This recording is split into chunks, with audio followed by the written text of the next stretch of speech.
Cancunapa. Olá, bom dia, boa tarde ou boa noite aí, ouvinte ou ouvinta do Grama. Chegamos aqui com o giro dessa semana, não é, Flor? Pois é, Pedro. Estamos aqui e os ouvintes talvez nem sabem, mas... E também talvez pode ser que não interessa, mas a gente está comemorando o nosso primeiro áudio gravado juntos, né?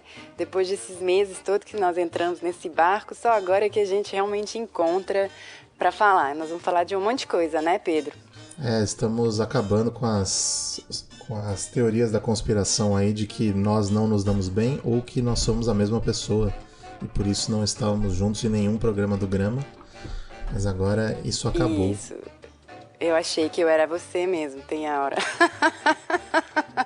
Muito bem, gente. Antes de começar o giro, acho que é importante só dar uma satisfação para os nossos ouvintes e ouvintas, que nós ficamos uma semana sem o programa do Arquivo Brasil. Isso aconteceu, na verdade, por um bom motivo. Vocês vão entender ele já na próxima semana. O Arquivo volta normalmente com o seu quarto episódio na segunda-feira que vem, para quem está ouvindo na semana, né? No dia 7 de setembro, com um convidado muito especial. Por isso que a gente teve que ficar uma semaninha aí sem o Arquivo, mas ele volta. Volta em grande estilo.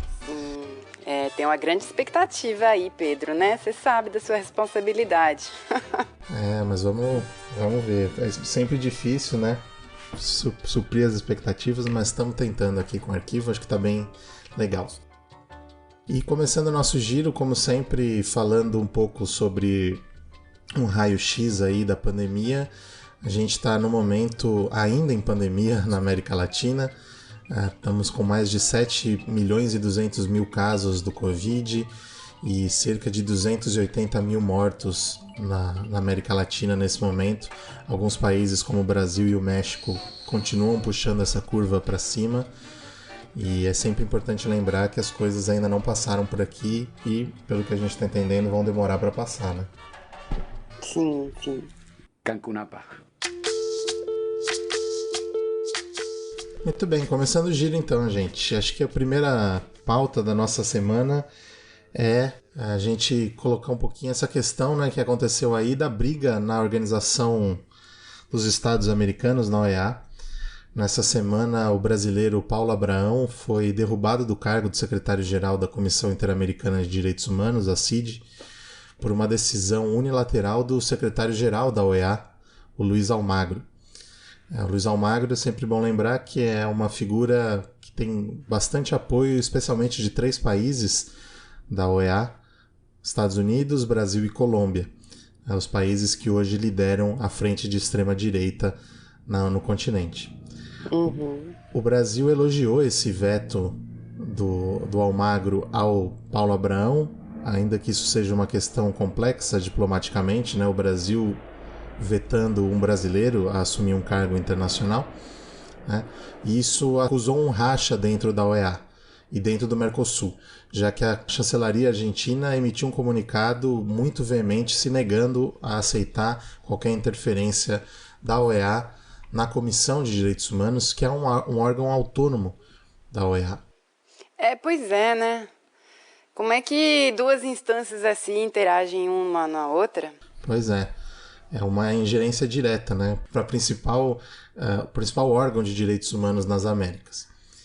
Vamos lembrar que o Paulo Abraão foi escolhido para o cargo em 2016 e nesse mês ele teria o seu mandato renovado até 2024, sendo que foi aprovado por unanimidade pela Comissão Interamericana de Direitos Humanos a sua continuidade. O Luiz Almagro, dirigente máximo da OEA, diz que esse veto se deu por razões administrativas, já que há uma série de denúncias contra o brasileiro, mas a gente sabe que, e especialmente os governos mais progressistas da região têm levantado essa bola, que essa decisão se dá justamente pelo trabalho do Paulo Abraão na prospecção e na fiscalização das violações de direitos humanos aqui no continente.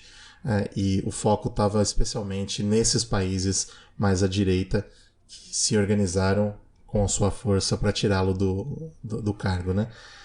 Então a gente está vendo aí um cenário de que essa conjuntura política dessa diversidade política, esses embates políticos do nosso continente estão tomando novos passos e sim adentrando nas questões institucionais também, né?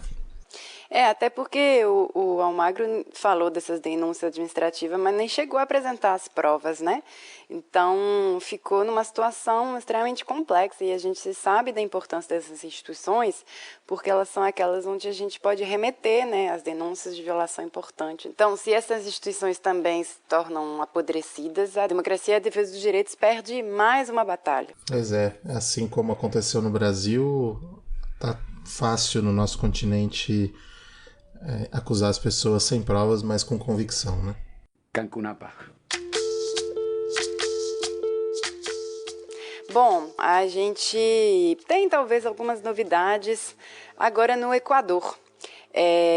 A gente sabe, né, o Equador agora está sendo governado pelo Lenín Moreno, que era um aliado do ex-presidente Rafael Correa e acabou construindo um governo totalmente contra, né, todos os ganhos do Rafael Correa. O Rafael Correa agora se encontra exilado na Bélgica e vítima de um processo de lawfare, mas no Equador, no meio dessa pandemia toda também, o país está se organizando progressivamente para se preparar para as eleições presidenciais que devem ocorrer em fevereiro do ano que vem.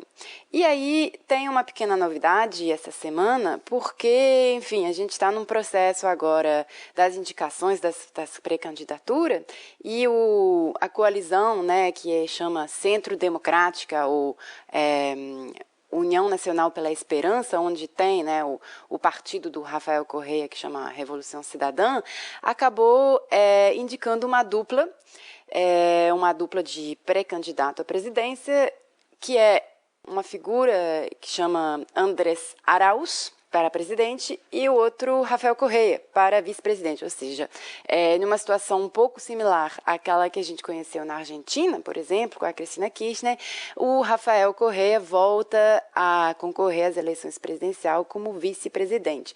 E isso, claro, tem que chamar muita atenção, porque a gente viu, inclusive na experiência da Argentina, o quanto que foi difícil para a Cristina defender seus direitos de candidata, né? A vice-presidente a gente viu no Brasil uma situação infeliz com o Lula, que não conseguiu levar à frente sua candidatura.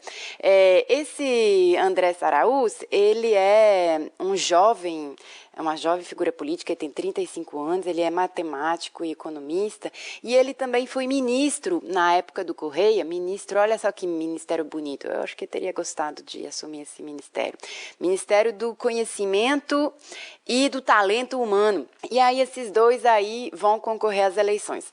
Só que ainda tem uma série de obstáculos pela frente, a começar pelo registro da pré-candidatura, porque pela lei, a partir do momento que esses candidatos são pré-candidato agora ainda, né, são indicados pela convenção do partido, eles têm que registrar individualmente a sua candidatura. E o Arauz fez isso, né, sozinho, lá em Quito, mas o Correa não fez, porque ele está na Bélgica e ele precisa fazer esse registro presencial.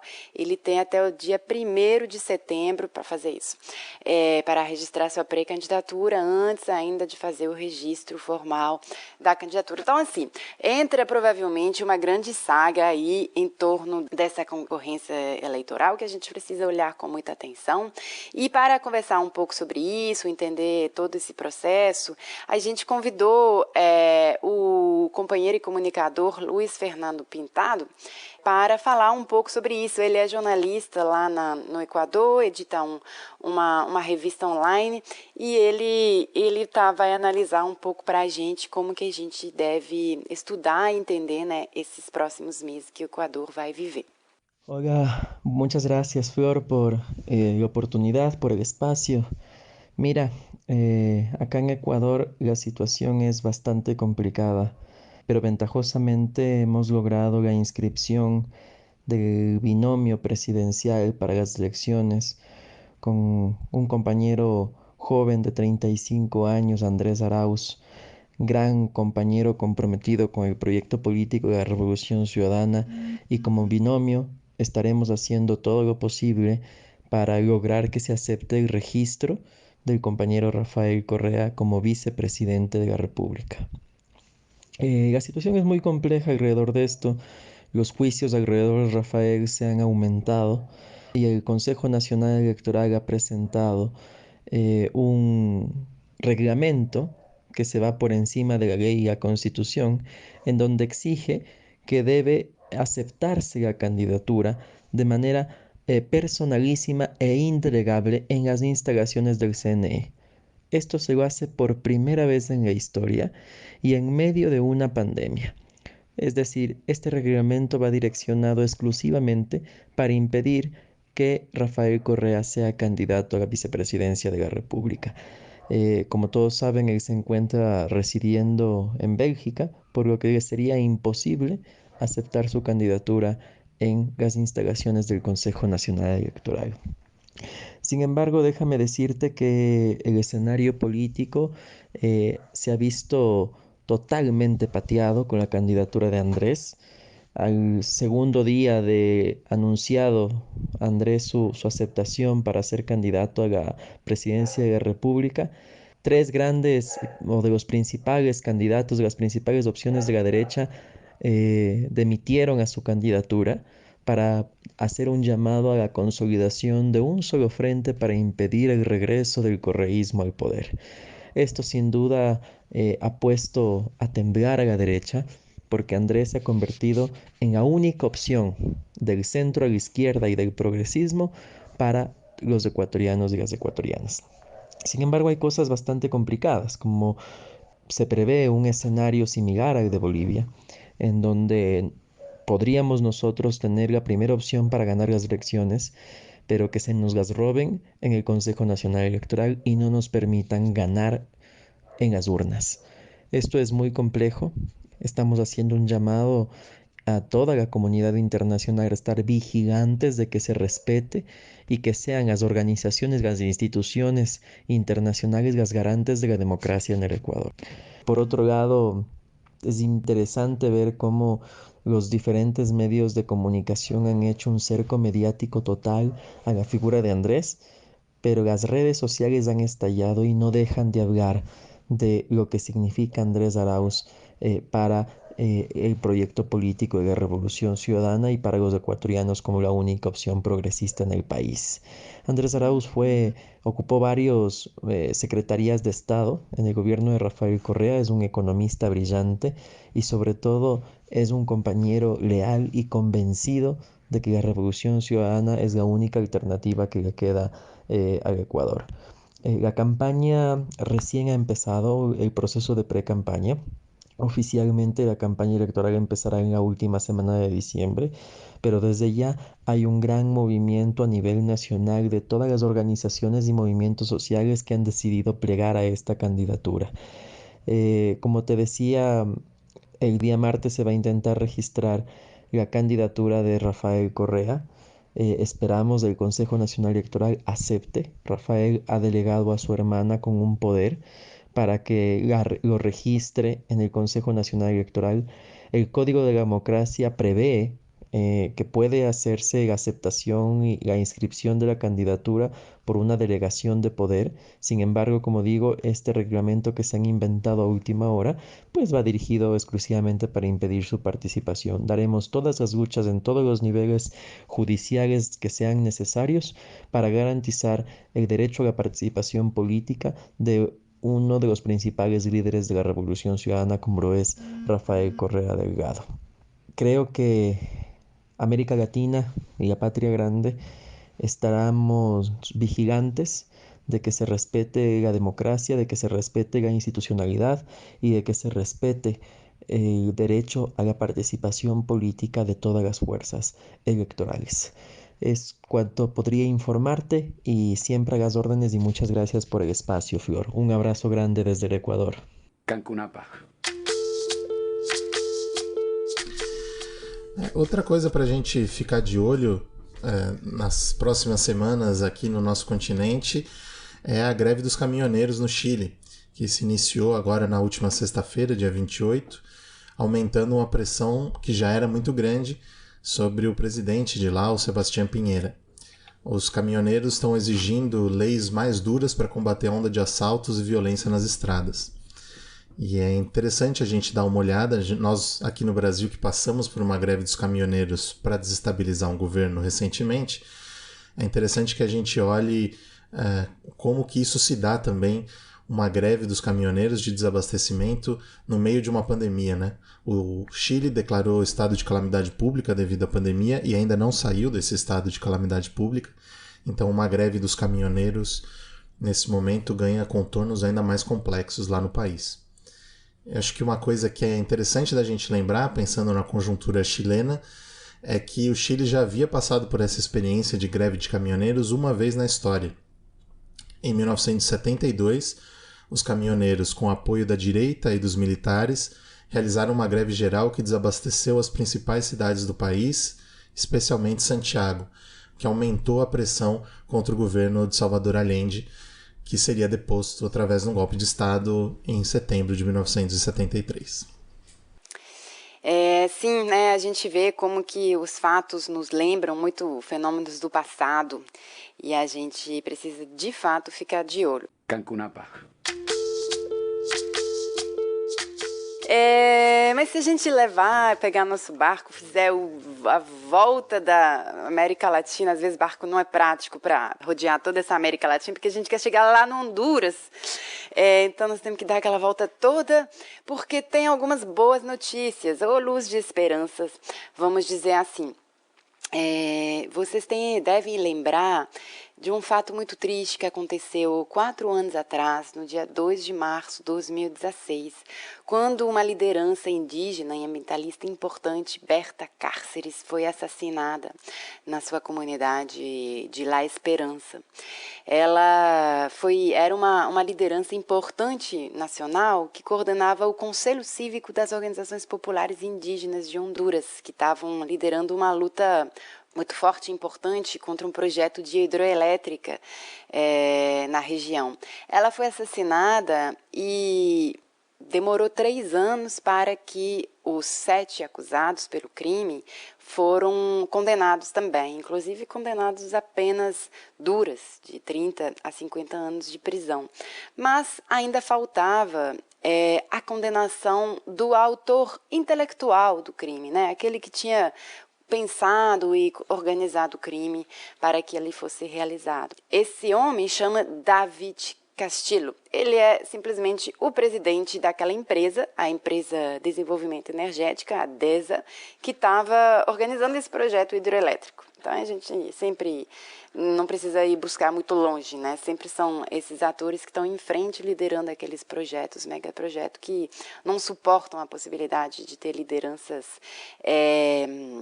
lutando pelos direitos na sua frente. E ele, então, está sendo suspeito, né, de ter comandado o crime e, apesar de estar em prisão preventiva, o julgamento nunca começou de verdade, né? E as organizações do COPIN, né, aquele Conselho de Organizações Populares, que hoje está liderado pela filha da Berta Cáceres, estavam reclamando justamente a reabertura do processo. E a boa notícia, ou a notícia de esperança, é que justamente há alguns dias atrás a Justiça resolveu abrir de novo um julgamento público e cívico para julgar esse autor, o David Castillo. Então vamos ficar de olho também e acompanhar esse processo em busca de justiça. Cancunapa. Sim, boas notícias ou notícias de lutas e de mobilização internacional pela frente. Tem alguns atores importantes que a gente não falou, eu acho, o suficiente quando a gente falou da pandemia, são os médicos cubanos. Esses médicos que rodearam o mundo inteiro, chegaram até a pisar na Itália e na França para salvar as vítimas da Covid e prestar seus auxílios aos poderes de saúde pública locais dos países. Os médicos cubanos são uma das características da diplomacia da paz de Cuba. E no meio dessa pandemia começou uma campanha internacional para pedir que o Prêmio Nobel da Paz esse ano esteja justamente destinado aos médicos cubanos. E para falar sobre isso, nós convidamos a Cássia Bechara, que é membro do Coletivo Internacional do Movimento Sem Terra, que é membro dessa campanha, para nos explicar o quanto é importante essa campanha e o que ela significa para cada um de nós. Quem sabe alguns de vocês querem se juntar também para que esse prêmio, então, seja destinado aos médicos cubanos. Vamos ouvir a Cássia.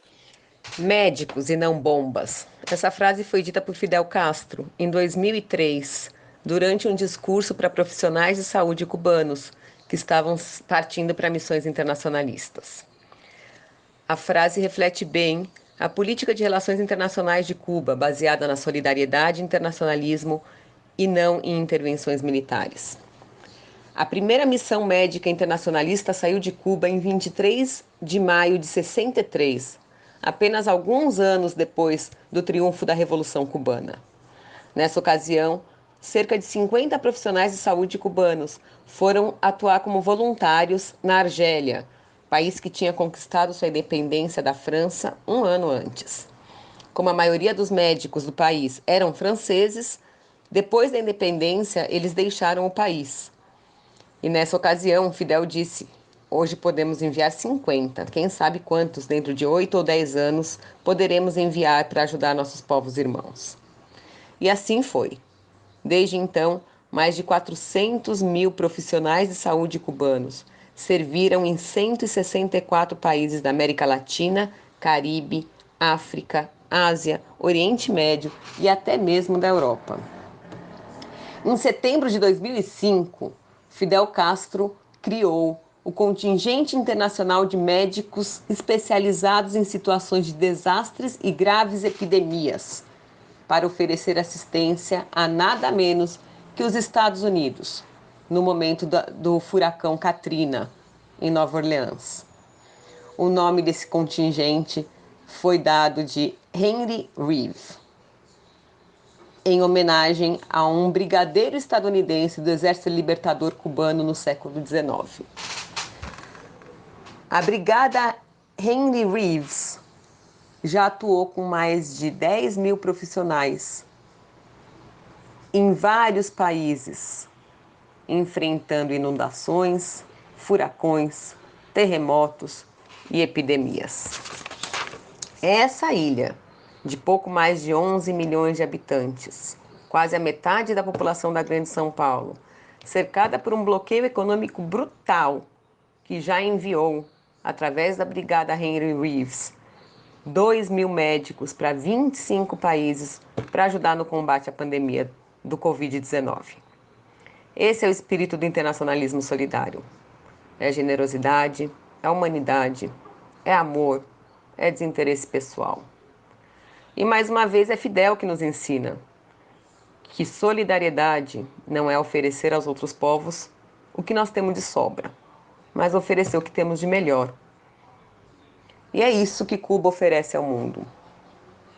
Uma das coisas que eles têm de melhor, que é o seu sistema de saúde, que são seus profissionais de saúde, que oferecem suas vidas para ajudar a cuidar das vidas de outros povos. E é em reconhecimento a esse lindo trabalho da Brigada Henry Reeves que mais de 100 organizações do mundo inteiro lançaram a campanha pela indicação da Brigada Henry Reeves ao Prêmio Nobel da Paz desse ano.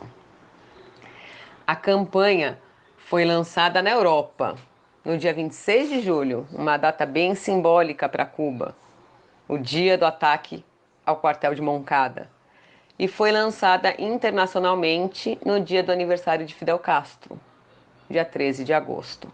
São mais de 40 organizações da América Latina e mais de 60 organizações no resto do mundo que apoiam a campanha pela nomeação da Brigada Henry Reeves ao Prêmio Nobel da Paz. Para que a brigada seja nomeada, é preciso cumprir alguns requisitos formais, né? Então, ficou a cargo do escritor, escultor, arquiteto argentino Adolfo Pérez Esquivel, que já recebeu o Prêmio Nobel da Paz a fazer a nomeação oficial da brigada ao prêmio. Por isso que nós solicitamos que todos e todas se engajem nessa campanha.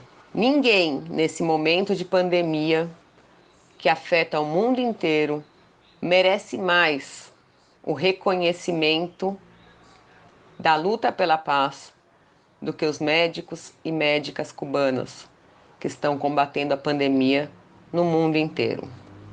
Médicos e não bombas. Prêmio Nobel da Paz para a Brigada Henry Reeves de médicos e médicas cubanas. Bom, muito bem, então com essa mensagem vinda de Cuba e dos nossos companheiros e companheiras cubanas, encerramos o nosso giro dessa semana, né, Flor? Encerramos, lembrando que o nosso barco voltou um pouco à terra-mãe, né? Porque o Grama é cubano, afinal das contas. É verdade, é sempre bom lembrar de onde a gente veio e para onde a gente quer ir, né? Reabastecer. Exato. Antes da gente fechar, só lembrar todo mundo, quem quiser compartilhar o nosso programa, por favor, compartilhe com seus amigos, acesse o Grama nas redes sociais, Grama Podcast em todos os lugares. Quem quiser contribuir com o Grama financeiramente para que a gente consiga manter a nossa estrutura, consiga manter a nossa produção de programas regular, pode nos procurar tanto no Padrim quanto no PicPay. Só digitar lá Grama Podcast, fazer a sua contribuição e virar um parceiro do Grama. Sim, muito obrigada por todos esses apoios que nós recebemos nesses últimos tempos. Então, está na hora de nos despedir já de vocês, ouvintas e ouvintes. E deixar vocês em boas mãos, porque vocês vão navegar até semana que vem com o último arquivo Brasil com Z, e muitas outras coisas estarão por vir. Até breve! É isso, gente. Até breve. Boa semana para todo mundo. Boa semana!